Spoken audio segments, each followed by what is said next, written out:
یکی گلان جشن کارکر و کتکارن جیهان لعامده به بشتاریا به هزاران کسی لقاد استاسیون هاتا پیروز کرن.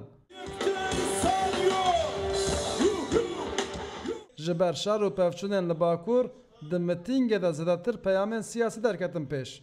Hak ve özgürlük mücadelesinden uzaklaştıramadığı gibi hemû cîhan ji aliyê komeke sermayedar ve têbirê vebirin.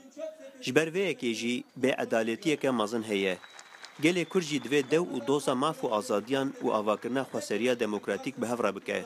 Bu modela xweseriya demokratîk hemû gel dikarin di nava wekhevî, edalet û parvekirinê de bijîn.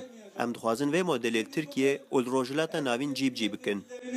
meclisten atmaya çalışıyor. Ji ber ewlehiyê hem polîsan û hem jî ketkarên sendikayê du noqteyên lêgerînê danîn û beşdar yek bi yek di lêgerînê re hatin derbaskiran.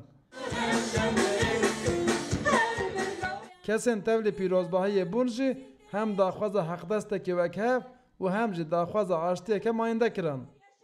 Wek yekê gulanê demê borî em pêşwaz nakin ji ber ku şerekî pir dijwar li hemû Kurdistanê dimeşe.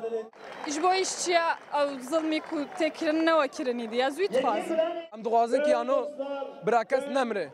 Valla ez barış dixwazim, aşitî dixwazim, şer naxwazim. Em dixwazin endê aştî verin ser vê nexşerê. Di pîrozbahiya îsal de zêdebûna alên Kurdistanê û dirûşma bijî azadiya Kurdistanê barkişand. Koma bajêr ya muzîkê û koma eğitim senê jî bi stranên xwe tevlî pîrozbahiyê bûn.